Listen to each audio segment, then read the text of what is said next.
All right, we got the recording going, and now just moving to the stream here on YouTube and going live there as well.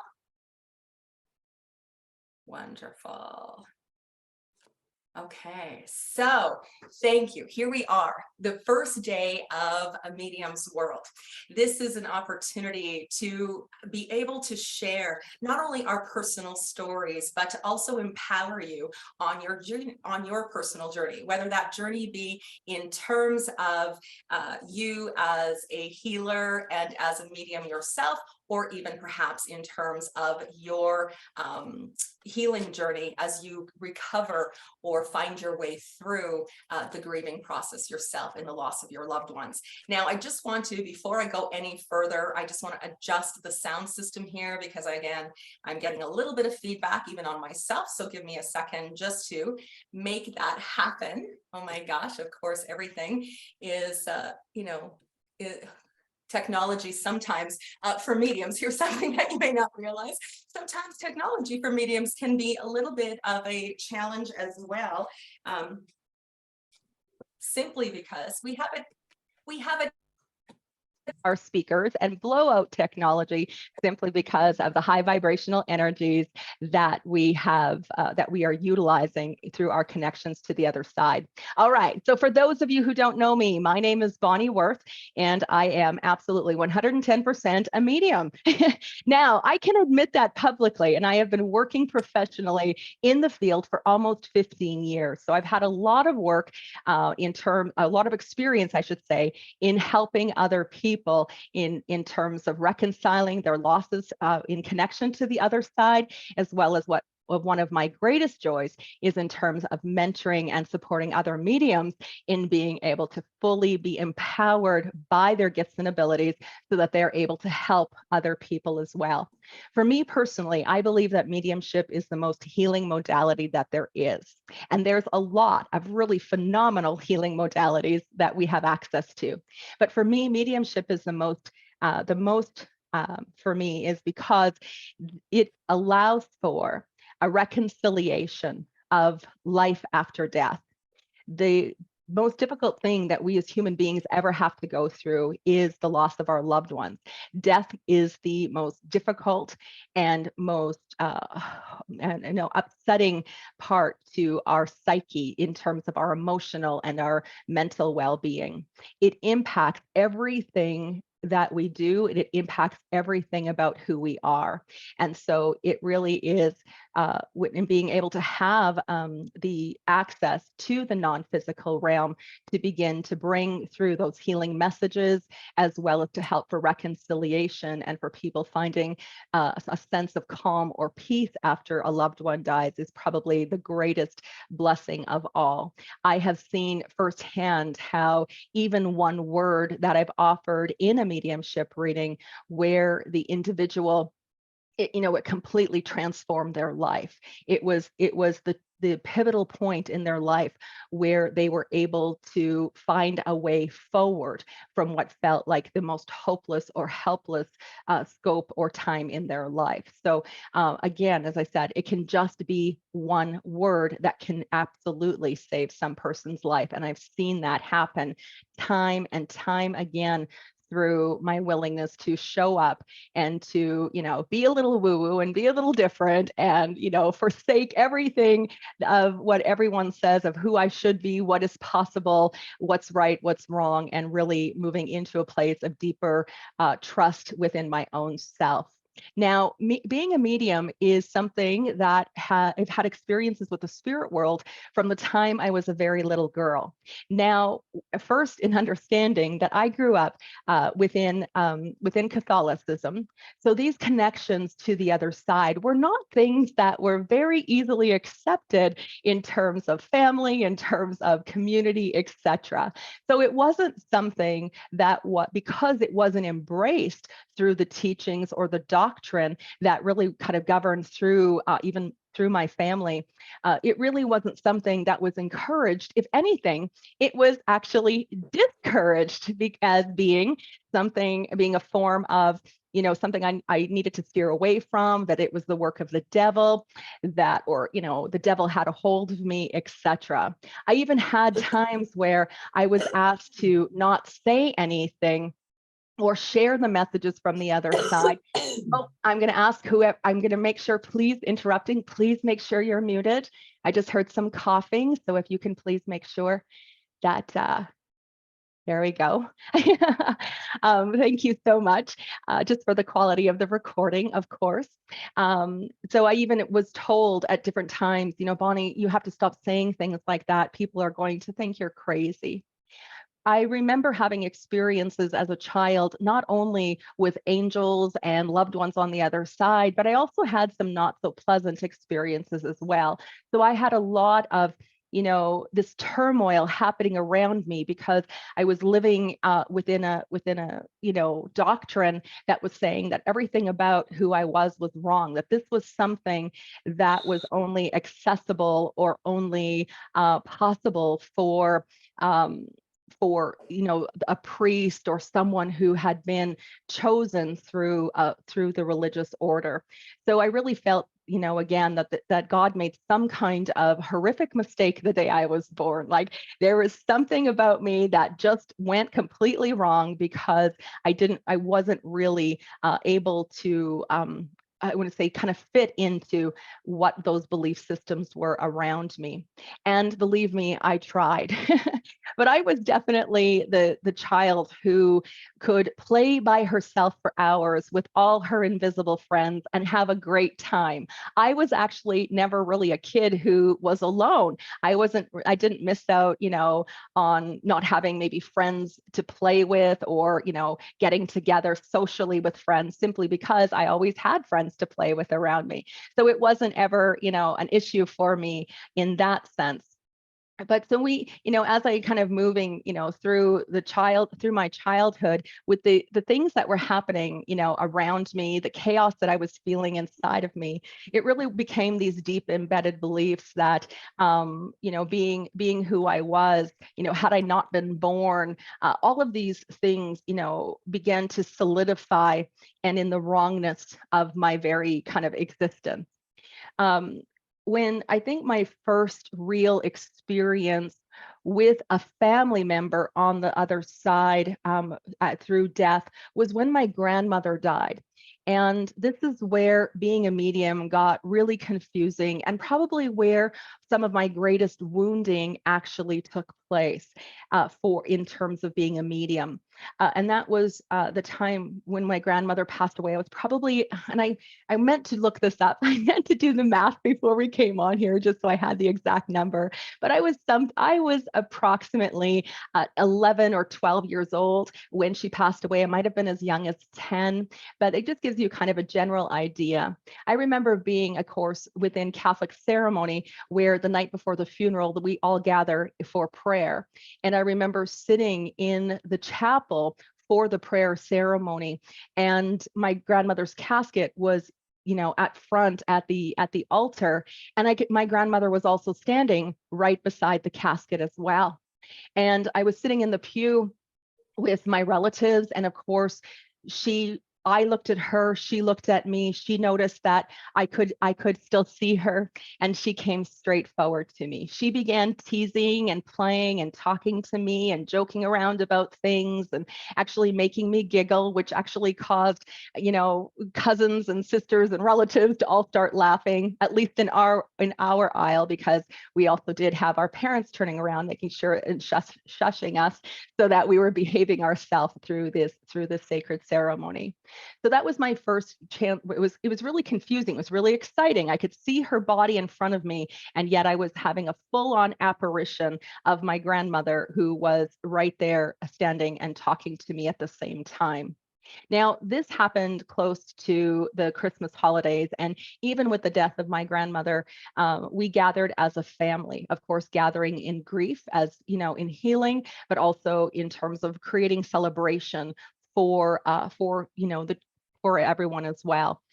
It was at that time where my grandmother was coming in very, very strong, and she was asking me to go and tell my grandfather that she was healthy and well. And I walked over to my grandfather and I said, Grandpa, I said, you're really missing Grandma. And he said, yes. I said, well, Grandma wants me to tell you that she's happy and she's not sick anymore. And he looked at me completely dumbfounded and horrified. And in that moment, he looked at me and he said, don't you ever say anything so ridiculous to me again. Get away. And I was absolutely, I mean, wounded. I was so, so struck by the rejection that I felt from my grandfather in that moment, simply because up until that point, I felt, I really admired the man and felt a very strong bond and love connection with him.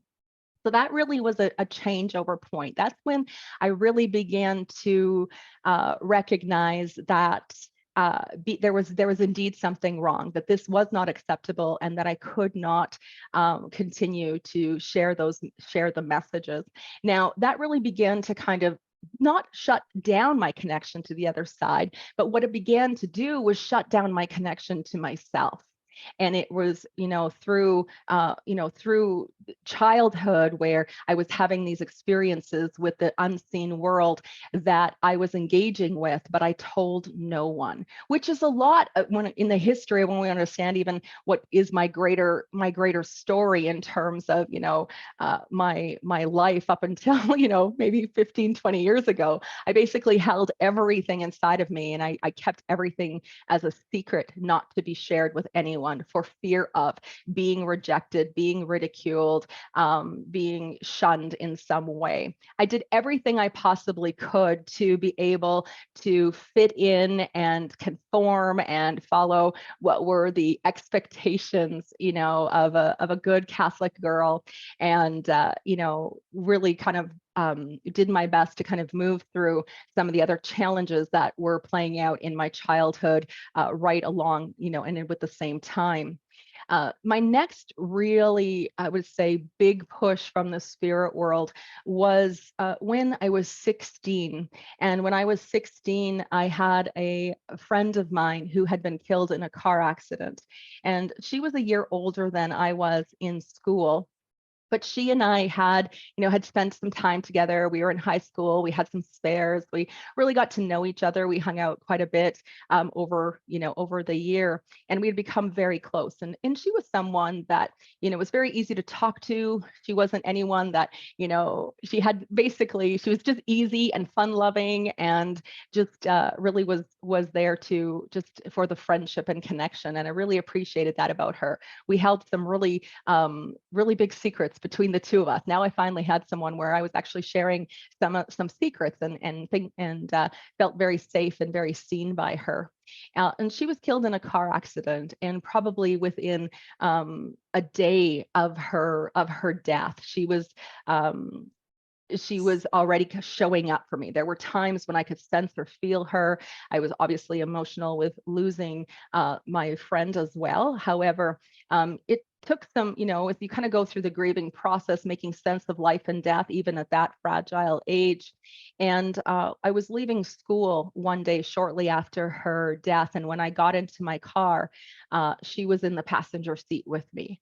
And she had asked if I would go to her parents' house because she would like me to talk to them for her. She had lots that she wanted to say to them. She wanted to apologize for having died and for the hurt she had caused, and all kinds of things based on her story and her the hardships, that for her life and what the family was going through. And so I actually drove to her parents' house, and I parked across the street, and I sat in my car as she was asking me to, please, Bonnie, please go and go knock on the door. Please go and tell my mom and dad that I'm okay. Please tell them that I'm sorry. And she was very, very insistent. And I'm not even sure how long I sat in my car across the street and with her urging me to go. And I looked at their door, and there were several times I went to open my car door and get out, but I just couldn't do that. Here again was walking up to someone's door, another Catholic family, I should probably mention that, and knocking, being almost pushed or forced to go to their door to knock and bring this message through from her, their daughter. So I actually ended up driving away. It wasn't anything I could ever follow through with. And when I look back over the scope of, my mediumship now, it's a part of where I'm almost wishing at that time I had just gotten over my fear and just taken the step to go and do that, because my relationship with the other side is such an important part of who I am. Had I done it at that age, in hindsight, I might have had a greater depth of acceptance and understanding of myself as well as the spirit world. Now, fast forward probably about 10 years from there. I would say maybe not even 10 years. I'm going to say probably 8 years from there. I'm a mom. I have 3 children. And for those of you who are just meeting me, my 3 children, and plus now they're all adults, and I've got two other children, of course, that have married into the family, and 3 beautiful grandsons. So I, just love how that has all grown and evolved and over time. But at this particular moment in my life, my children were still small, and we were beginning to have some experiences in my home where not only was the connection to the other side, was I very aware of it, but it was a connection to the other side that was now impacting my children. They too were starting to have experiences and telling me about, the people they're talking with, or, the things that, as small children, as they began to voice some of the experiences that they were having. I knew at that moment that this was something that I needed to learn more of, because I did not want my children growing up believing that they were crazy. I didn't want them believing that the devil had a hold of them, or that they should never have been born, because I saw them for these wonderful little beings that I felt so blessed to have, that I wanted to make sure I could do whatever I possibly could to be able to nurture and of course take care of these things that were happening in our home. So it was that point that I actually, at first and foremost, I did what any Catholic girl would do. I contacted the Catholic Church, because that was kind of my go-to. I didn't know what else to do. And so I actually had made an appointment and had the opportunity to go sit down and meet with the Monsignor at the Archdiocese. And when I first sat down with him, I started to tell him about the experiences that were going on, that, it was as if the walls were talking and there were people going in and through our house all the time, etc. And he actually told me that I needed to take my children and myself, and that we needed to go see a psychologist. And that's when the mama bear in me kind of came out. I was just, I just said to him, you know what? I have grown up with these experiences my whole life. And I told him all about not only the positive experiences I had, but a lot of what were the negative, or what we could even just say are the darker scopes of the mediumship as well. Some of those lower vibrational things that can play out and happen. And I had a broad stroke, and have a broad stroke of experience with both the light and the dark. And so I began sharing all this with him. And I had said to him, I said, I know that the Catholic Church, believes that, there are these things that play out and happen. And I'm here pleading to you, because I know that I am not crazy. My family is not crazy. And I also know that you can help me. So it was at that moment where he kind of softened, and he said, Bonnie, we just need to make sure. We have a lot of people who make these claims. And so we just want to make sure that, as I'm guiding you in this, that, it's warranted. And so he said, I had proved to him that it was warranted, and he totally knew that the experiences were very real.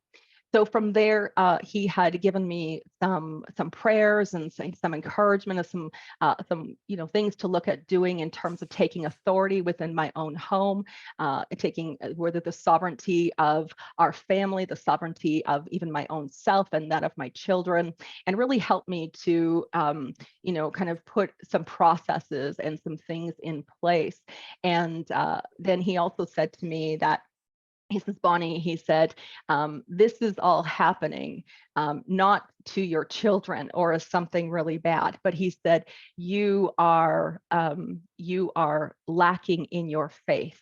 And because you have no faith, this is happening to move you. You have to make a decision about what you believe and what you don't believe. You have to look at accepting some things about yourself and also getting over and forgiving a lot of the things that have happened to you in the past.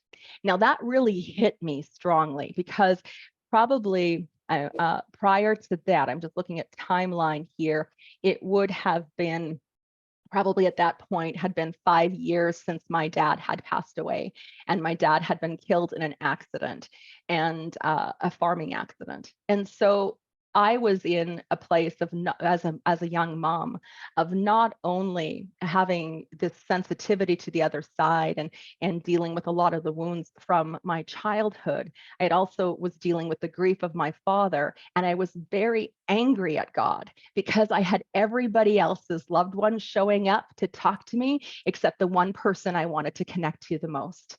And so I really understood, I had a mat on for God, and because of it, these experiences began happening in my home to wake me up to my own truth, to my own faith, and really helping me in recovering or healing from my past. So that really became how a lot of my level 1 program really began. And when I go back to some of the practices, some of the things that I began doing inside of my home, those are, where some of them have originated from. But shortly therein, I also had made an appointment with another medium. I thought, okay, coming away from my conversation there, I needed to understand more about what was happening. Knew that I needed to educate myself so that I could help my children. I could look at, maybe and taking that authority in my home, just like the Monsignor had encouraged me to do. And so I went and sat down with another medium. And I remember that day completely because I sat down in front of her and I said, okay, before you even stop, I said, I just want to tell you, I'm a medium too. And I've worked really hard to shut that all down. I actually don't want anything to do with this, but I have all kinds of things happening and I need some guidance and some support in terms of making sense of what's going on. I said, does me being here mean that I'm opening up a can of worms and I'm going to have all of these spirits talking to me again? And she looked at me and she said, yes. And I took a really big breath and I just said, okay, let's go. And after that, there was really no turning back because I was really starting through those connections to the other side, not only through a few readings that I had with her, but it really started to increase my own personal connection to the other side as well. So for several years after this occurred, I had just been helping my kids through different things. I'd been doing space and energy clearings on our home or blessings on the home, and I was, beginning to access and connect with my loved ones on the other side. Still hadn't connected really with my dad all that very much. But of course, as we know, grief really has a way of, getting in the way for that as well. And so it was kind of a progression of, more importantly, in helping me to create a healthy, energetic home environment for my family. So if we had things happen that occurred in our home, or these woo-woo conversations that were taking place, I would always say to my kids, okay, remember, when you go to school on Monday, we're not talking about this with anybody. This is our family secret, right? It was really about nurturing and protecting them and allowing them to experience a healthy relation or healthy life outside, at their school with their friends, and I was also, the bigger part of me was really kind of worried that something would be said and then my children would get taken away from me, or there would be some repercussion here again, just like there was repercussion all those years later with my grandfather. So that really kind of came where we just kept things under the wire. We didn't talk about it. We didn't share anything outside of our home. I never even told friends of ours. In fact, I hadn't even really told my husband. And it wasn't until a few years during this where I had, where some things were happening in our home and that were affecting the kids, that he said, you have to tell me what's going on and you have to tell me what it is right now. And I was kind of like broke the ice to him. I'm like, well, honey, so just so you know, I'm a medium and I connect with the spirit world. And our kids are, having an experience right now with the spirit world as well. And he says to this day, had he not witnessed what was taking place with our children, he would never have believed me. He would have thought I was a complete nutcase and, he would have been running the other direction. But because it was happening, he was right in the middle, and he could see very clearly that this wasn't something that was, fake or just, and like I said, very, very real. So then we went on life as normal. I had, raised three beautiful children, schools and activities, and I worked outside of the home, had a really wonderful, progressive, career professionally, and there was, I had worked, for, I'm going to say, probably the majority of the time that my kids were through school. I had been working in the school system, and that had been so great because I had, same holidays as my kids. I got home earlier in the day, and it just allowed me to, have a career or do something outside of the home, contribute to the home while still being there for my kids when they needed it the most. It was probably in the last year, I would say the year prior to me making the decision to step out of my old job. It was probably a year and a half, actually, probably a year and a half of that. And again, the timeline almost seems to evade me sometimes, that one of my husband's very good friends passed away. And when he passed away, that was where everything changed. Not only, of course, has he passed away, but it changed in the scope of my purpose with mediumship. And that when he passed away, it was like we were very close. Our families were very close. We spent a lot of time. They were like family to us. And so this was a loss that really affected everyone in our family. And so when I walked out the next day afterwards, there he was sitting on my couch. And I just looked at him and I said, no, I am not doing this with you. I am not doing this with you. I haven't even processed the fact that you have died. I do not want you to be here. I do not want you to be here. And he says, Bonnie, I have to talk to you. I have to talk to you. And I said, no, I can't talk to you right now. So we kind of, he kind of came and gone over, the few days. There was a preparation for the funeral, everything like that. It was probably about a week or so following the funeral. And up until that week before, he was, as I said, showing up all the time. And he'd show up in the most random places. He'd show up in my bedroom. I'd wake up in the middle of the night and he's laying in bed, between the two of us.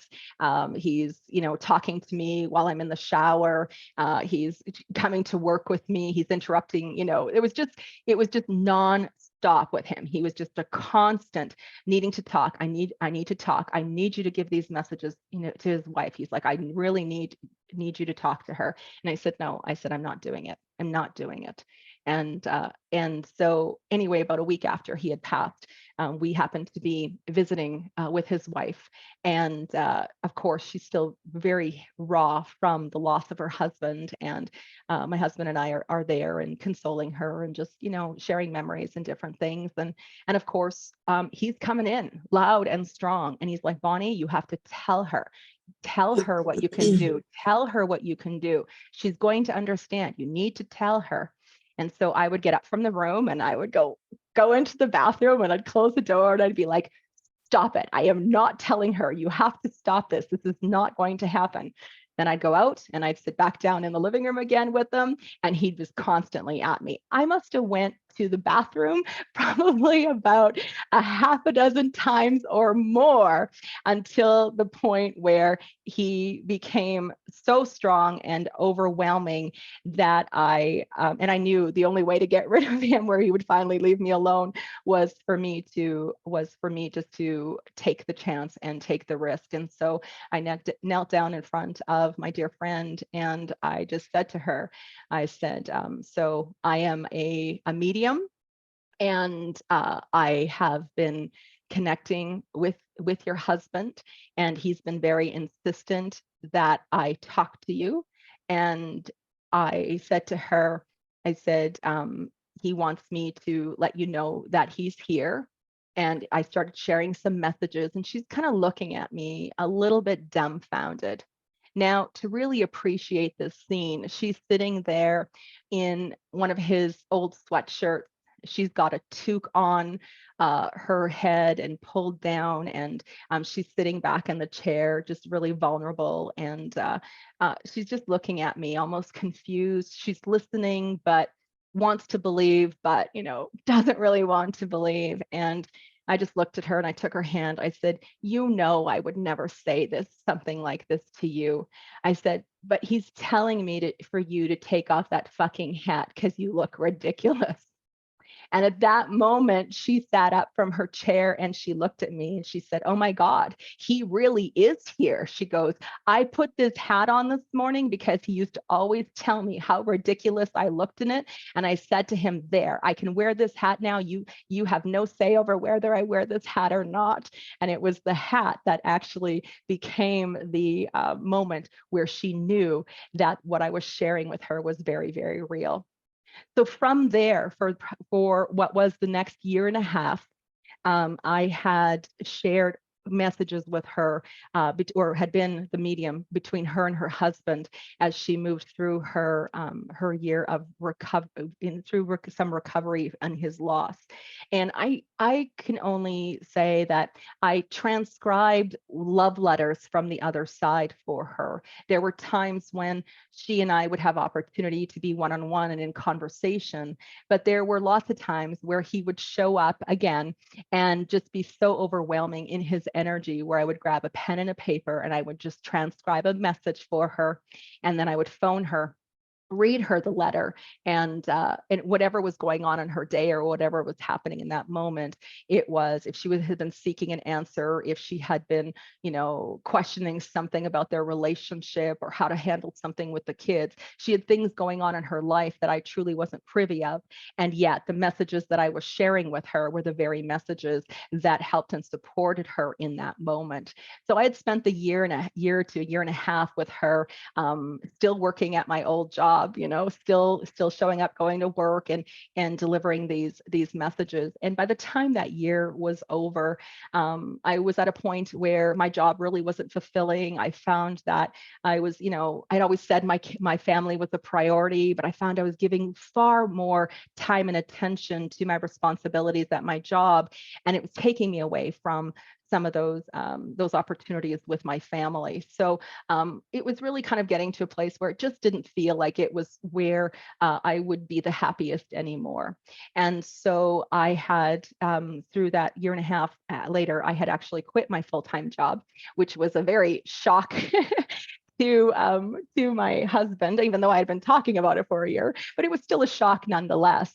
And he had, and so, he wasn't really certain of what this would look like, of course, looking at it very logistically in terms of supporting a family, etc.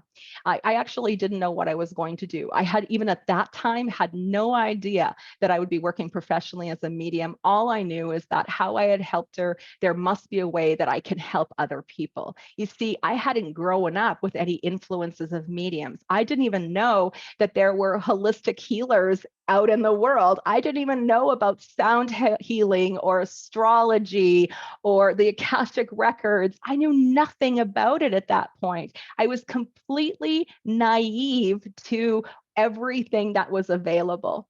And so, during that, I had done a little bit of work in terms of, healing some of my own traumas. I had taken an alternative approach, but I hadn't really dove really into it to the degree of, of what I could have at that point in time. And again, everything's all about divine timing. So, everything is always right on course, whether we feel it is or not. And so, anyway, I had I quit. My job was done in June. I took all of July off. In August, I found myself in my first Theta Healing certification class and took some other training and everything. And by October 1st of that same year, I opened up my business. And I opened up my business doing readings to connect with those who had crossed over to the other side. I was doing angel readings and as well as Theta Healing sessions. And so that really began the journey of my movement in professionally as working as a medium. And even with that, it's so amazing how when we just really trust ourselves, or just in the nudges or what feels right and best and true, that we really are, kind of moved forward into a direction. My guides were encouraging me to do this. My guides were encouraging me to quit my previous job. They were saying, I was having all of these interactions with my angels, with my guides, that were really asking me to trust in the unknown. And so it felt like the right thing to do, even though it was greatly misunderstood, even though there were a lot of people that were friends of mine and who maybe I worked with or in community who thought I had completely lost my rocker. I lost, many friendships as a result of moving into this, but the purpose of it felt bigger than the opinions and judgments of the people around me, because they weren't seeing and witnessing what was taking place in that room when I was connecting to the other side. They weren't witnessing the healing that was happening, the miracles that were taking place, the lives that were being saved as a result of those messages coming through from the other side. That to me was more purposeful and was mattered more than what the naysayers ever did. Shortly after starting my career, or my professionally doing readings, that's when I started having a lot of clients come to me, and they would sit down and they would say the exact same thing that I said to that medium all those years ago. Bonnie, I'm a medium too, and I'm wondering, can you help me? Can you help me? I'm afraid of this, or these are my challenges. I don't know what's going on here. And so we'd sit down in those sessions, and I would connect to their guides and angels. Their loved ones would come forward, and we began sharing in conversation about, tips and ways to navigate things, etc. And so it really, my level one, actually all of my programs have all developed as a result of not only the very beginning of some of those prayers and processes that I used to take authority in my home when things were very chaotic with the spirit world at that time with my children, but also the very things that were channeled, that were brought through, and what were guided for those clients in the sessions. And so it was very shortly after that that I began facilitating and teaching many of those mediums who were coming to me to silently admit, they had never told anyone this before. And so it was such an honor to be able to have some ways to help these individuals in ways that I didn't have available to me, even years ago when I was a child, or even when I really moved into working professionally. Everything that is incorporated within my programs, everything I teach, it's all based on the experiences I had through one-on-one sessions, what was shared with me from my angels, my guides, what I was guided to incorporate, what are actually the very processes and practices that I use every single day in my own life. So as I always say to people coming forward to my programs to learn mediumship from my perspective, is I'm sharing with you everything that I know to be true for me. These are the things that have worked. This is where I found the peace and the relief. This is how I've been able to healthfully develop a relationship with the other side without it becoming chaotic, overwhelming, or intrusive on my day-to-day life. And it's been this and everything else is like, and then take what works and leave the rest. I'm all about empowering. I don't like to keep any of these secrets to myself. And that's really where my programs have grown and evolved from. Now, this event, what I'm so excited about is having the opportunity to bring forward some of the people who I've had the privilege of mentoring at some point in time on their mediumship journey as well. So it's a chance to, talk about their stories and showcase, demystify some of the myths, etc. And some of them, when I'm going to say first off, before I go into that, this is an important thing to understand and to know, is that here as we come into the year of 2023, if you're familiar with numerology, you're going to know that 2023, when you add the 2 plus 0 plus 2 plus 3 equals a 7. We are in a universal year 7. A universal year 7 holds the same, close to the same frequency and vibration of importance of what the number 11 does. The 7 is about the philosopher, the seeker, that we are being taken into experiences to guide us into a deeper understanding of who we are at a spiritual level. You can expect a lot of the things of what you think, what you believe, what you experience to be or know to be true in your life, that this is really going to be massive shift taking place over this next year, thanks to those universal energies. Now, with it, it also is increasing deeper spiritual truths, which is a big part of why this program felt so important to do, and why I was pushed to do it. We'll say it encouragingly from the other side. It's because that through this are an increase of heightened experiences with the unseen worlds. And with it, there are times when, as we move through this year, where the veil, which is the separation between the physical and non-physical, is very thin. But more importantly, there's going to be a large time where it is obsolete. And when it becomes obsolete is when we're looking into May, and it's going to be pretty much obsolete right until about mid-August, which means that if you're a medium, there's going to be no denying that the spirit world is around you. These can also become very overwhelming experiences. They can create a lot of chaos. It can feel very overwhelming. So a big part of this is to not only introduce you to me and to my work and the courses that I offer, but of course, giving you an avenue or a way to connect even with some of the other people who are on this program as an option for you to get the help, the support that you're going to need. Now, with it, because it is we could say that the 7 also represents a massive year of spiritual awakening. And so because of it, as we know, there's a lot of transition that takes place as a result. And transition, it means that we can change in terms of our own self, our old self, into moving forward into a new expression or a fully expressed or self-realized individual. And it can also mean a transition of those to the other side as well. I always believe that there should be a medium on every single street corner, because the healing that is available through mediumship is something that needs to be made readily available for people. Right next door to the liquor board stores and the hairdressers and the shopping centers, there needs to be a medium everywhere, simply because so much of what we seek externally is healing internally, which is something that mediums are able to do. Now, there is a diverse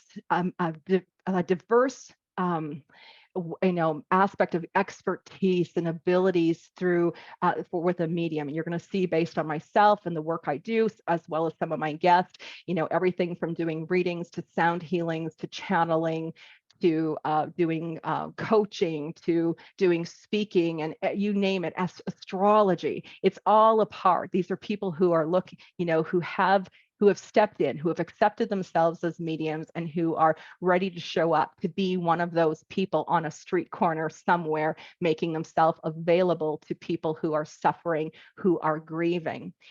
This is, I think we can even say, even very predominantly over the last several years, that it's been a very, very difficult journey. And there's been a lot of lives that have been lost. And there's also a lot of people who are hurting. And so being able to bridge heaven and earth for the healing so that we can find our strength and find the ability to move forward is, probably one of the number one things of importance, at least from my perspective. Now, being a medium is so much more than talking to dead people. Now, as I said, there's many diverse ways for us to utilize that connection to the other side. And what I mean by this is that, yes, there are some mediums who have a very keen connection to the other side, where our loved ones go when they cross what we understand to be the concept and idea of heaven. And there are other mediums who not only can connect to the other side, but are also mediums like myself who connect with spirit guides and angels and masters and beings of light that are here to help humanity to be able to transcend some of the challenges and the disruptions that are taking place, and of course will be taking place in this universal year as well. And how we show up to do how we show up to do this work, or how we offer these services, is different for everyone. But this is about understanding it's more than just talking just to the dead. Sometimes being a medium is simply where we can just simply be in presence with those who are suffering, that there is an emanation of healing energy that passes through us. Very often mediums are, we are surrounded by death, not only in terms of the afterlife, but many having histories and stories of a lot of deaths taking place around them. In fact, sometimes the death of our loved ones can be the very reason why not only does someone seek out a medium, but it can be the reason why they want to look at development or learning more about what's happening, simply so that they can know or recognize the signs of their loved one that is with them. So this is really, as I said, mediumship it's so close to my heart. I mean, I know that there was a time in my life when I was in complete denial and I avoided it. And as I said, I was, pretending it wasn't even going on.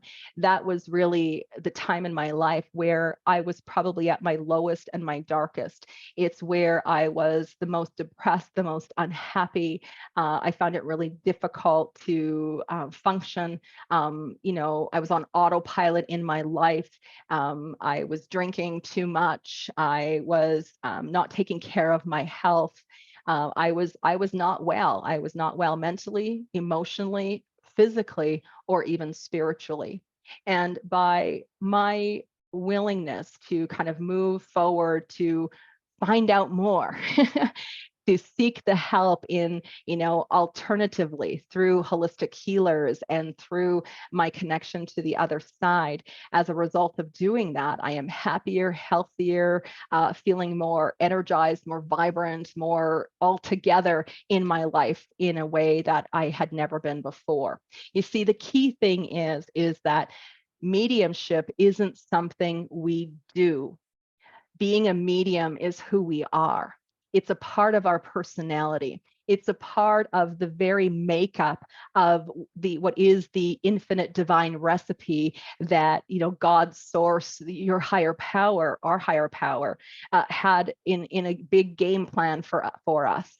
So this is something we agreed to, signed up for even before we incarnated. It's the one thing in terms of that we have a sacred promise to do this work, regardless of whether it's accepted or accepted by other people or it's understood by other people.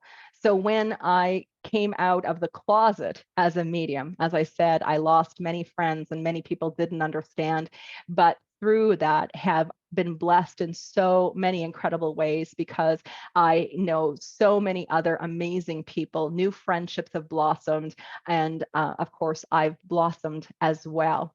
So, where we look at saying, okay, this is a part of our personality. We can't shake it. We can't deny it. And when we come into accepting ourselves as mediums, this is about fully accepting who we are. This is about the idiosyncrasies. This is about the quirks and the flaws flaws, as well as what are the positive attributes about ourselves. But it's also this piece of us that also needs to be loved and accepted. And when we can love and accept that part, we really then do come into a scope of greater wholeness in what is our authentic expression. Now, also with it, this is an important thing too, is that a lot of mediums who come into training with me, I say them right at the beginning, the only person you ever have to admit you're a medium to is yourself. There isn't anyone else you need to tell. This is something that's been given to you. Your ability to connect with the other side is a gift that's been given to you. You don't have a gift. You were given a gift for you in connection and in helping you to navigate your life and helping you to overcome and in helping you to be inspired. And there's many different pathways to express yourself in your life, just like there's many ways to express, yourself through what would be a career, career opportunities, what's available through universities.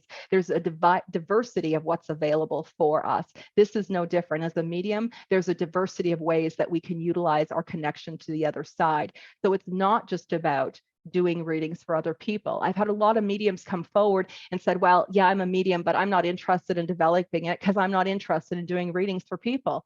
Perfect. You don't need to do readings for other people. That's entirely up to you. What's more important is that you accept yourself as a medium and that you learn to understand how to healthfully, energetically, and otherwise engage with the spirit world, how to kind of take authority in your home, the practices, things that you can do for your own mental, physical, emotional, and spiritual wellness. How you choose to do this work is entirely up to you. What's more important is that you just learn to understand how it works so that you can show up as the moms, as the fathers, the teachers, the lawyers, the nurses, whatever job you have. This isn't about just doing readings for people. This is also for those who, even at the time in my life, were just looking for some ways to help to nurture and care for the people that I love the most.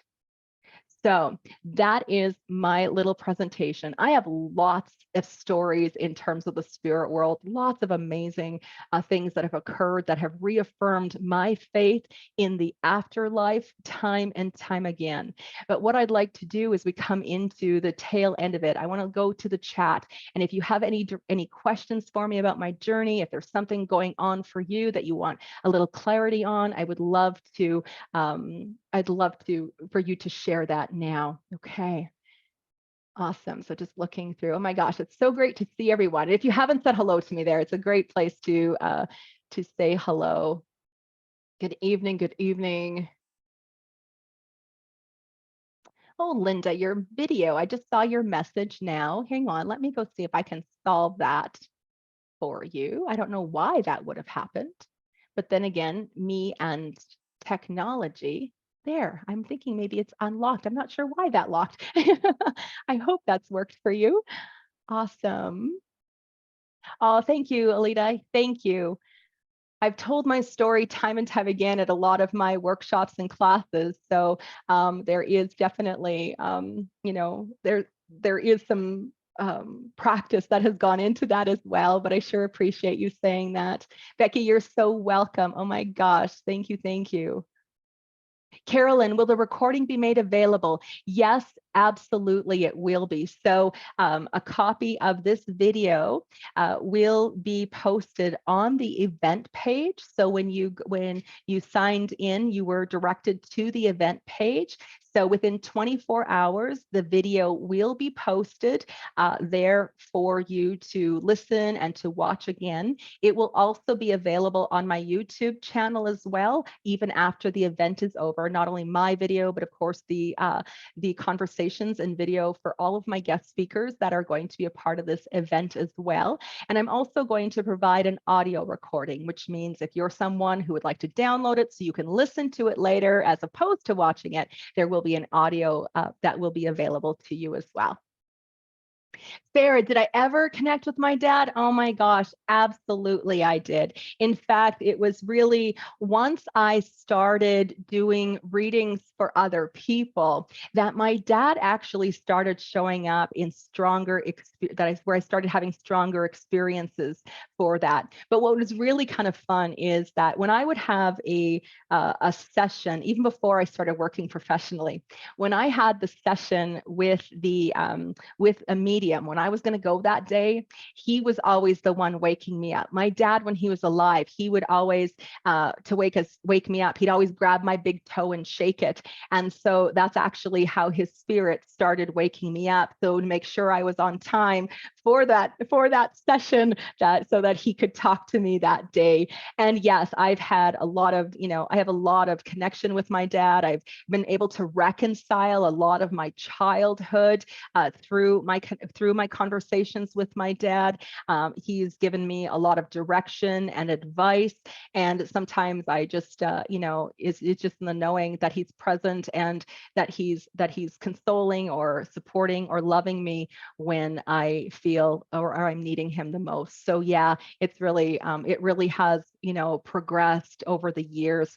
And again, like I said, when I started really working and doing this for other people, that's when it really when my connection to him even grew stronger. And very often in my sessions, my dad would often come in during those sessions when I'm connecting on behalf for a sitter, and he would help me to navigate some of the impressions I was receiving, helping me to make sense of things. And so he's showing up to support me in many, many ways over the years as well. So it's so beautiful to be able to have now that relationship with him on the other side as well.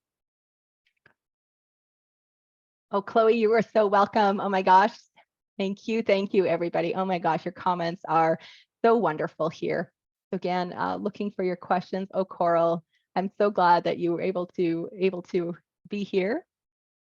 Hello, hello, Linda. Oh my gosh, yay. Oh, Kilkenny, you were so welcome. Oh my gosh. Tasha.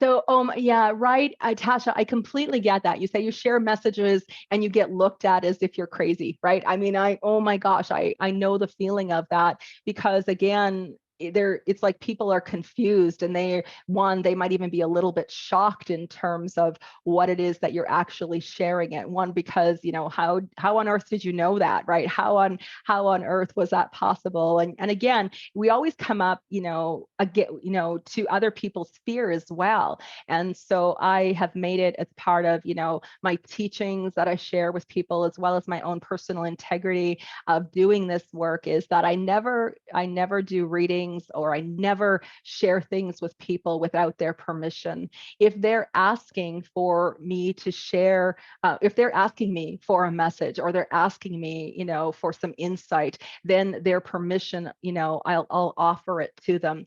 But if they're not asking, I don't go up to anyone and do any readings or give them anything from the other side in those moments, simply because we never know how someone's going to react to what it is that we share. We rub up against what they believe. They may not even believe that mediumship is possible. The other thing that can play out is they may not even want to hear from this spirit on the other side. Maybe they're like, I've had people who are, just relieved that that person has died simply because they were such a monster in life that they don't even want to hear from them, even now that they're on the other side. And again, and their fears come up as well. And we never know where someone is in their grieving process either. So, it could be still pretty raw, and they may be angry. They may be despondent or not even open to it. So I always say, in in being able to offer and be of service in this way, what I always do is that when I have their loved one coming forward to me because they are insistent, when they see that they have opportunity for us, opportunity to get their message through, I always give it back to spirit, which means I always tell spirit, I will be happy to be able to help them in delivering these messages, but they need to create the situation and circumstance in order for that to happen. And then I would be glad to do a reading and bring these messages through from the other side. You see, spirit has all kinds of resources available to them. They know people who know people, and they can help to orchestrate a scenario or a circumstance where it becomes easy for them to get the message to their loved one, but more importantly, where it can be easy for us as well, so that the message we have to offer is in a time when it can be heard, or with someone where it will be accepted. So I've just become, in that place where it's like I get a lot of downloads, I get a lot of guidance, and a lot of, things, a lot of individuals connecting, wanting to get those messages through here to earth. And I always give it back to spirit. And then it's amazing the orchestration of things that can happen. One particular instant, I remember walking into a Christmas party with my husband one year, and as soon as I walked through the door, I was met by this spirit. Apparently his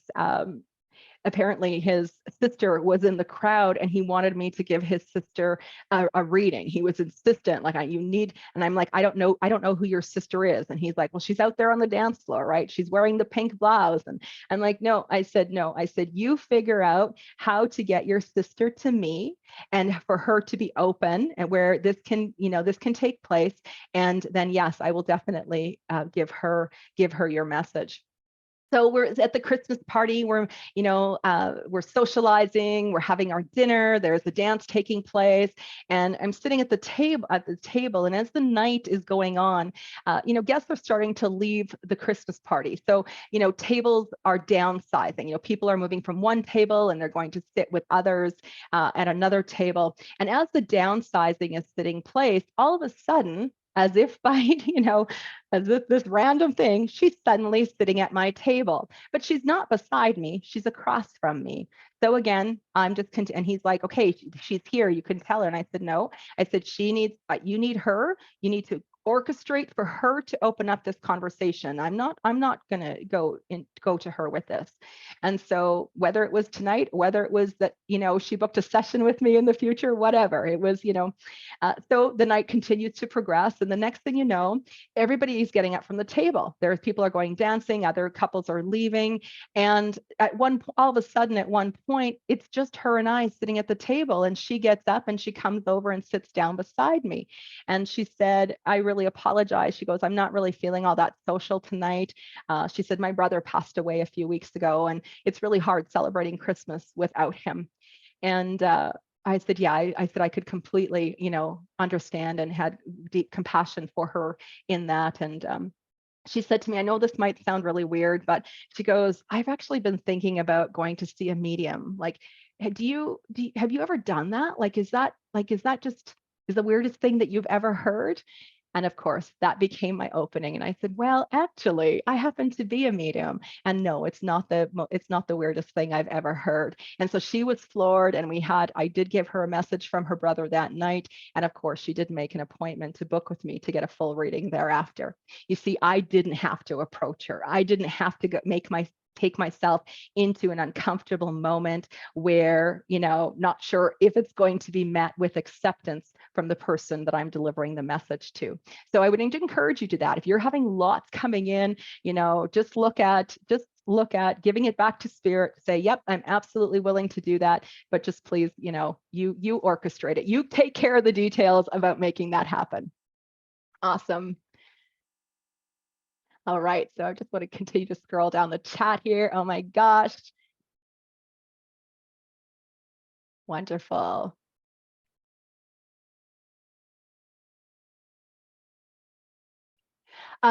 Okay, Alita, yes, your question here. Some mediums unable to communicate for themselves. because you're finding hard to connect easily. You can do this for other people very easily, but for yourself, it's a challenge. And so just like it was, as I said earlier, for me on my journey as well, I didn't find it as easy. It felt easier to go to an outside, to an outside source, somebody else who would be able to bring those connections and for me to receive those messages. A part of what I teach within my programs is really where we take a look at some of the belief systems that we hold, and not belief systems based on what we believe on a conscious level, but what's sitting in the subconscious level, in the underbelly, that can create some blocks or some challenges in our receptivity with those messages, or from the angels, or from the divine, or what can interfere with our ability to be able to receive messages from those we love, or even from our own angels and guides. There can be some belief systems that we may have in the unconscious that dictate that it's not safe for us to receive messages directly from our source. It may be that we can't trust ourselves to receive accurate information or guidance and direction with our angels. There can be all kinds of different variables within the beliefs that can actually be blocking it. Now, the one thing about these unconscious beliefs is they become the override system of the other experiences that we have, which means what we believe on a conscious level only operates at about 10% of our experience with the other side, or in life in general. And what actually is the overlay, or what is overriding system, is what's going on in the unconscious. And so in this, it's like it's a 90% override, 10% within the conscious, a 90% override of the subconscious. And so with it, what happens is that unconscious or that subconscious thought systems, those belief systems, are going out into the universe, which are attracting to us the experiences that we have, which are also creating the blocks in our connection with our own loved ones or our angels and guides on the other side. So part of my program is looking to heal and shift some of those common beliefs that are preventing mediums from being able to fully receive, not only on behalf of someone else, but also being able to receive for themselves. One of the ways that is kind of where you can go up and over, or down and under some of those belief systems in the interim, is to look at if you're able to receive in your day-to-day life, which means practicing receiving a compliment, receiving money, receiving a gift. Is it easy for you to receive? Because if it's not easy for you to even receive those simple things like that, it can also be what's preventing your ability to receive that communication from your own angels and guides or your loved ones on the other side. Our grief also serves as a barrier, or it creates an obstruction in the veil. It's almost like a congestion within the veil that gets in the way of us being able to penetrate to and connect with our loved one on the other side. That's where, again, when I went back and I said I was connecting with everyone else's loved one except my own. And the reason for that is when I was connecting with someone else's loved one, there was no energy of grief. There was no barrier between one world to the other. So I could penetrate and reach across very easily to receive the impressions. But where my own dad was concerned, the grief was blocking. So here again, not only do we look at shifting and healing those beliefs, we look at working through some of the grief consciousness that exists as well, that can also make it difficult and challenging for us to receive.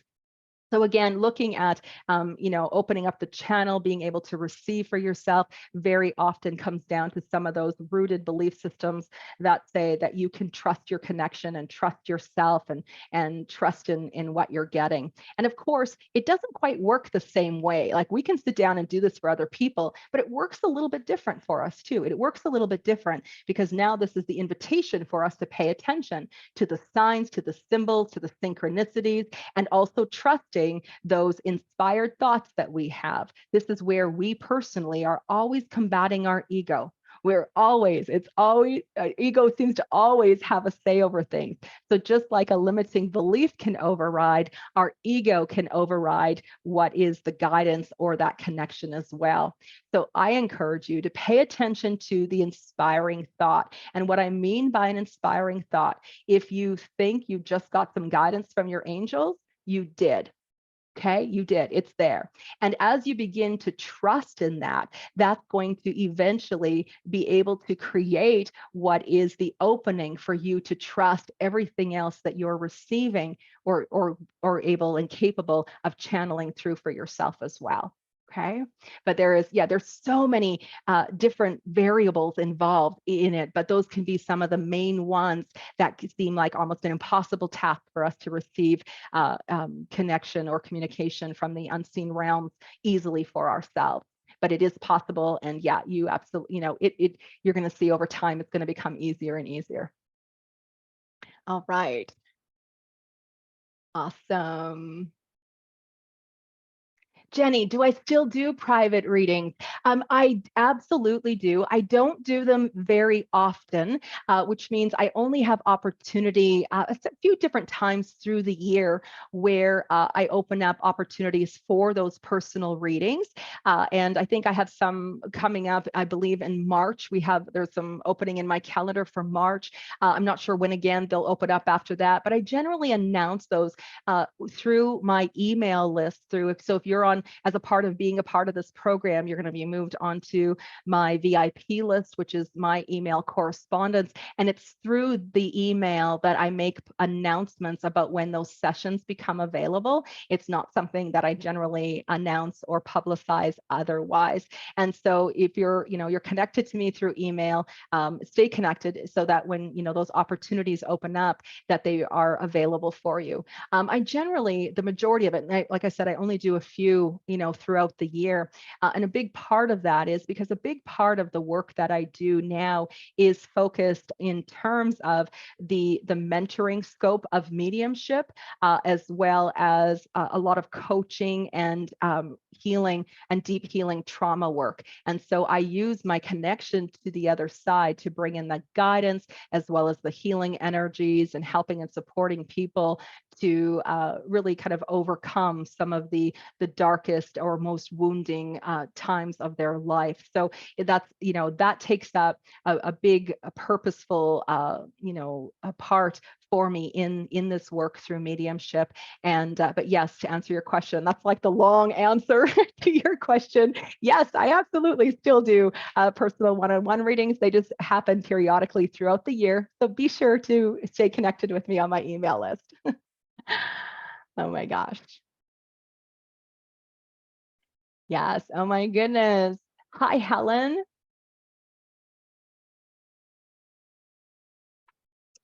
Yes. So again, this is such a wonderful question. So Helen is saying that she often receives messages like implanted thoughts that she has, yet she's had no visual experience of it. Absolutely. This is within my programs, what I teach is what's referred to as mental mediumship. And mental mediumship is where spirit utilizes different sensories in which to bring through those impressions from the other side. So there are mediums that have clairvoyance that is a very strong. So where you're getting the visualization, you're seeing the apparition, you're able to get an image of the individual or see some kind of storyline within your inner eye. Some very highly attuned clairvoyants can do that with their eyes open. But there are many different ways that the spirit world communicates with us when we're looking at receiving those downloads, or as you said, those implanted thoughts. What you're experiencing is called claircognizance. Claircognizance is just a knowing, this inspiring thought that just hits you, and you don't know where it's come from. You don't even know, how you know what you know. It's just that you just know. Claircognizance is one of the, I mean, all of the soul senses, work in tandem for me. Claircognizance being one of the strongest for me right from the time that I was a little girl, often not having the clairvoyant vision to back anything up. All it was is, even as I sit down and do readings now for people, it feels like the top of my head opens up, and the thoughts are coming in to my head, and it's coming out of my mouth before I've even had a chance to think about it. Claircognizance is clear thinking, and it's the thought content where I can just say, I just know I'm connecting with someone's dad. I actually haven't seen him clairvoyantly. So yes, that is absolutely, when we look at different ways in which the spirit world communicates, what you're experiencing is claircognizance. Absolutely. Great question. Oh my gosh. Okay, so we'll take a few more here because I love doing this. You're so welcome, June. Oh my gosh. Hello, Marilyn. So Marilyn, I love your question, and I'm not doing readings on this event in particular, in terms of what you're asking for. But I want to just say immediately here is that just in immediately, it's like it feels like you have a lot yet to do, or there seems to be some travel. There's some opportunities for some learning for you as well. So I don't know whether you're interested in taking a class or something along that, but there does feel like there is that direction going. But of course, if you're looking for some clarity, I do have, as I said, those clarity calls that are opening up in March, and would be great. I can dive into that a little bit more. Just simply don't have the time, and of course the focus and intention for the conversation here tonight. So thank you so much for asking. Hello, Jen.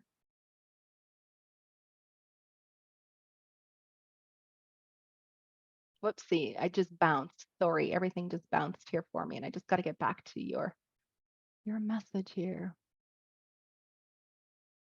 Oh, well, first and foremost, of course, condolences to you and your family in your loss. I know that, as I said, death is by far the hardest thing that we have to navigate, and especially where there are children concerned, helping them to find their sense of understanding and peace, and being able to move forward in their life after death is definitely a lot for you as a mom to be shouldering. So I send my love and really honor you where you are in that journey. Now, what your question here, and you're asking, you say that there was a lot of presence and a lot of activity. You were very aware of him in your home, and now it's been quiet where she hasn't seen him for some time. So what does that mean?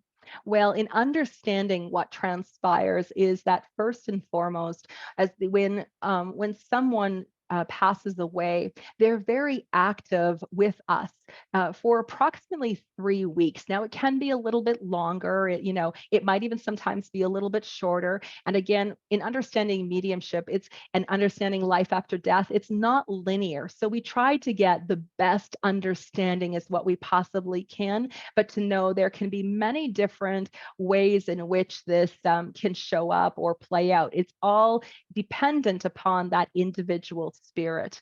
Now, in saying that, they tend to be very active, just as you said, making themselves known. They're a part of their ceremonies and orchestration of their celebrations of life and their funerals. And as well, of course, they are wanting nothing more than to make sure that their loved ones are going to be okay. Very often they feel the need to stay close, to help to console, as well as to make the awareness of the fact that they're still there, like they don't have a physical body, and they're still very much alive. And that's really when we look at understanding of what death, there really is no death. We basically, there's a change of form. We go from being in a physical body and we become non-physical beings. So it's the body that we let go of. So the body might die, but the person that exists inside does not die. That is eternal life. And so very active, very much want to be able to let their loved ones know that they're still around, that it's a change of form, that they're wanting to help and be there in whatever way they possibly can. Now, when all of a sudden there has been activity and now suddenly the activity has ceased, that is because what happens is that when a spirit crosses over to the other side, they go into what's referred to as a rest period. It's their recovery period from their life experience. Now, depending on how someone died, they might require some help and support in the transitioning and recovery from the death experience, as well as some what we could say spiritual healing on the other side through this rest time. They need opportunity to assimilate with being non-physical. They go through a life review where they basically sit down with their counsel, with their and go over the choices they made in their life, where things, what they could have done differently, where they succeeded, the many different scenarios that might have played out had they made different choices, etc. So there's all kinds of things that happen or go on after someone crosses, where they go through this rest phase. When they are in their rest phase, they are unavailable, which means that even as a medium, if I was to sit down to go and connect with someone, if they're in their rest phase, I'm not going to be able to connect with them. Now, how long they stay in this state is again really dependent on that individual themselves. If they've had a really hard, very tumultuous, very difficult, or even made a gazillion really bad choices in their life, they tend to probably have a little bit more healing and some deeper work that needs to be done. So they may become unavailable for longer periods of time, whereas those that are making the transition where they don't have to attend to too much healing, whether maybe they've been already on a healing journey before they even crossed over, or simply because their life experience and for what their soul was here to experience through that, it really is an easy reconciliation and healing time on the other side. So generally, what I have found is that they're very active and available for 3 months or 3 weeks, sorry, and then usually by about the 3 months is where they begin to be accessible. Now, again, sometimes that's earlier, sometimes that's later. I know for me personally, in working and doing readings professionally for people, I actually don't do any readings for anyone within the first 3 months of the crossing. And there's 2 different reasons for that. And one reason is so that when someone is coming to me for the reading, they're in a place or a state of really moving into healing. There is already some settledness. They're kind of moving a little bit more out of the shock phase of the death, and they're able to kind of take in a little bit more of what's being shared and what's being delivered to them. So it can become, to me, mediumship is so healing. And so I want to create so that there's a space so that the sitter coming is going to receive the healing that they're open and allowing for at that time. The second part of it is to give that spirit some time to have their rest state on the other side, because once the spirit is rested, it's a lot easier, even for myself as a medium, it's a lot easier to connect with them. There's a lot more flow of communication between the physical and non-physical realm. And what I found is that it's not, if they haven't had their rest time, or even in the first, those few weeks following their death, it's really hard. It's almost like the energy is sticky. The communication isn't quite flowing. And again, there can just be some challenges even for the spirit in being able to relay the energetic impressions for me to interpret and in relaying those messages. So the fact that he has disappeared right now, just to know that's not but it doesn't mean that he's gone forever. It just means that he's temporarily unavailable. He's having his healing time on the other side, and then he's going to begin to show up in other ways, whether it be the apparition through the movement of things in the home, or even where spirit begins to use nature in order to get our attention, the signs, the symbols, and different ways that they begin to orchestrate their connection to us, even through, the lyrics of songs. Very often that can be a message that is given from the other side. So it's just right now, he's in a sleeping state right now, and he will definitely make himself more available. Hi, Jess. Oh, oopsie. Oh my gosh, it just popped up on me again.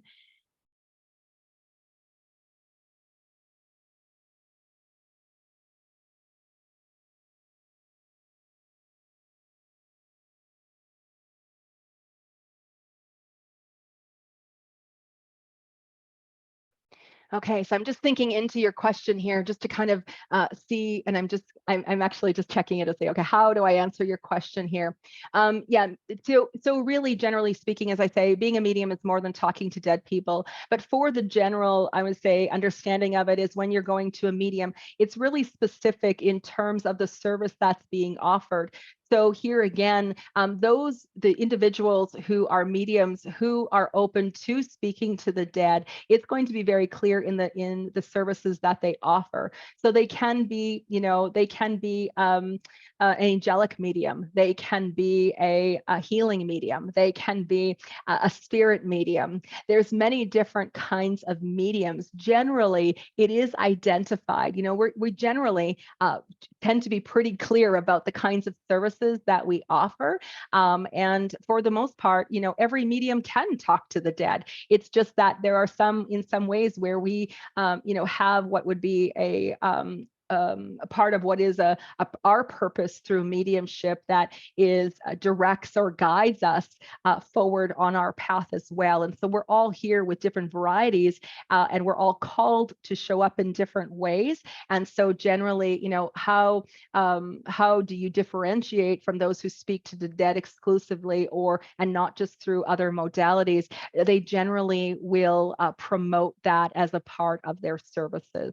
So you're going to see some of my guest speakers here. If you've read through the bios on the event page, some of them are astrologers and sound healers and maybe don't do mediumship readings, or they incorporate it. But you see, the thing about being a medium, which means that these are the individuals who are opening and connecting and allowing for that connection to the unseen realms to be able to support the work they're doing through their intention, through their prayers, in opening up to be the channel in order to be of service in those specific or direct ways. Where you're going to see some of the other people identified on there, we'll say, evidential mediums that, where it's very specific in what they are directing, what their directive is, or where it is that they, the types of services in which they offer.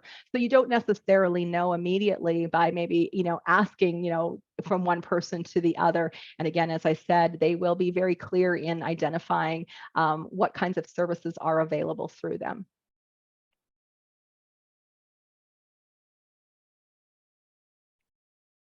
Yeah, and again, just going back to your question, yeah, there's a vast majority of different kinds of mediums, but generally in definition, or what we understand in terms of the public understanding or concept, is that a medium means that you talk to the dead. And it's true, every single medium does have the ability to talk to the dead. We just might have an expertise or a calling to utilize our capacities and abilities in a different way that is fulfilling of what I always say is a purpose, or a soul's purpose, that sometimes maybe we don't even understand when we begin doing this work. So I hope that answers your question. All right, I'm going to take one more question here, and then we're going to complete our time. I know I could stay here forever with you guys. This has been such a wonderful experience for me too.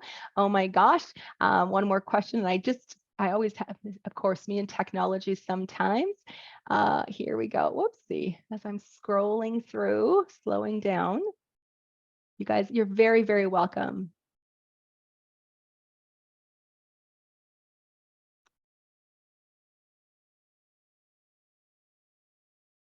I'm reading all your lovely comments. Oh my gosh, you guys, such beautiful, beautiful comments. Thank you.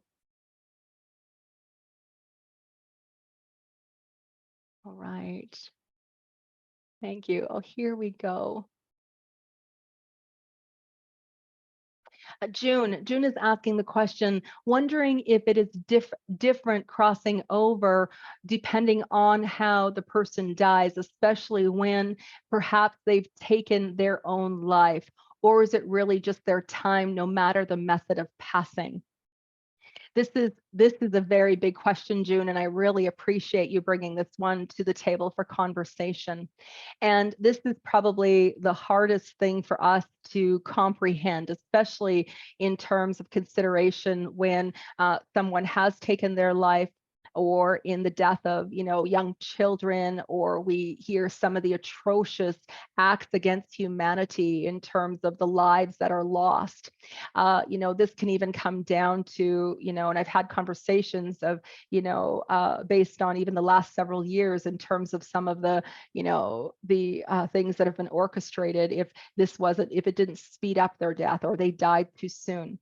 When we look at it from our very human point of view, says, yes, it's completely unfair. That individual at 14 years old had a lot of life to live. That this is like, it's not fair. This should never have happened. This is not how the cycle of life from our human perspective is to play out. Because as far as, we look at the circle of life being that it makes sense for us, and not that the deaths are easier to work through, or the losses don't affect us, but generally as parents, we especially would want to go before our children, right? It's just, that would be the cycle of life. It's like, I'll die before you die because you're so much younger, or etc.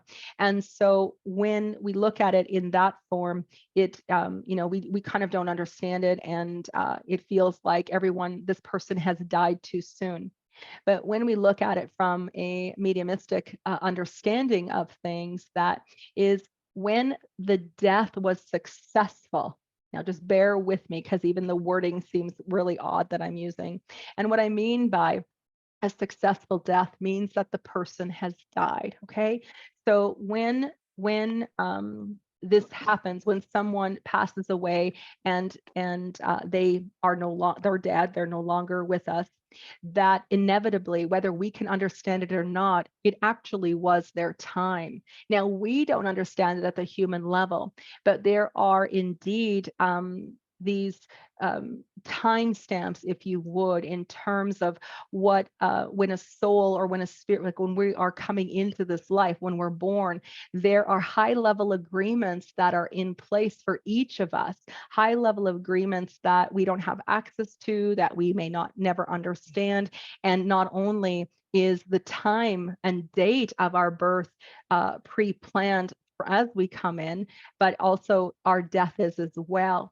So when none of us die too soon, that even regardless of circumstance or situation, that when someone has died, and as I said, that death is successful, it was indeed their time. Now, that's understanding it from the higher spiritual level. This is in no way taking away what is the challenge of the death, the grief, the impact that those losses have on our very human self. Now, that being said, if it's not someone's time to go, which means that if there is an accident, or there is something that happens to the individual and they survive, or by some kind of miracle, there was an intervention and someone showed up just in time and saved them. The reason that happens is simply because there was a death experience that was about to happen, but the divine had orchestrated and stepped in and to save the person from the death simply because it wasn't their time. So there's all kinds of stories that are out there of, I know one in particular that comes to mind is a gentleman being crushed with he was changing the oil in his car, and the car fell on top of him, and he was crushed underneath it. And out of nowhere, someone lifted the car and suddenly he was out. He had no idea how he got out. He had no idea what happened. That's what we call divine intervention. Whether it's a physical being or it's like if it's a person that shows up on the scene, or even if it's a non-physical being that intervenes, if that happens at any time, it means that it was not the individual's time to go. So in relationship to your question, again, we can look at all of the mental health initiatives. We can, and we want to advocate for mental health. We want to do whatever we possibly can to help, and recognize the signs and around the contemplation, the aspects of suicidal tendencies and things like that. This is in no way taking away of the importance of that. That is important work, because that is, again, some of what's referred to as divine intervention. That's one of the ways that these individuals, where it's actually not their time, actually get saved and helped in it. That being said, even for someone where suicide is concerned, that even though they're taking their own life, that was a death experience that the spirit was looking to have, not the human. The human saw it only as the way out, but as the spirit inside, it was was a death experience that they had agreed to even before they got here, where that was going to be their out. And so when someone commits suicide, as difficult as what that is, that no matter how someone dies, if they have died, it means it was their time. Yeah, it's it's always this understanding of the very human condition of what we go through through the death process, and in losing our loved ones, and being able to reconcile and to honor the grief, and the challenges of even how someone dies, and we can't wrap our heads around it. And it's always this intricate balance of the human condition and the greater spiritual purpose behind it. And there is spiritual purpose behind everything that plays out in terms of life and death. Okay, so I hope that answered your question as well. Well, I want to take this opportunity to give my final thank you to each of you for coming on and being a part of this conversation here tonight. Again, I will be posting a copy of this recording in the event, on the event page, for you to watch and listen later if there's something that I shared that you want to go back to and listen to again. And of course, for those who who maybe not have been able to make it here tonight to be a part of the conversation, I want to thank you so much for the opportunity to share this special time with all of you, and of course inviting you to come and join me tomorrow night with our first guest, Chloe Elgar, who is going to be here to share her journey through mediumship, and again, opportunity to hear another medium's perspective, as well as get some questions answered that you may have as well. All right, everyone, God bless you. Good night, and I will see you tomorrow night, same place, same time. All right, bye-bye for now.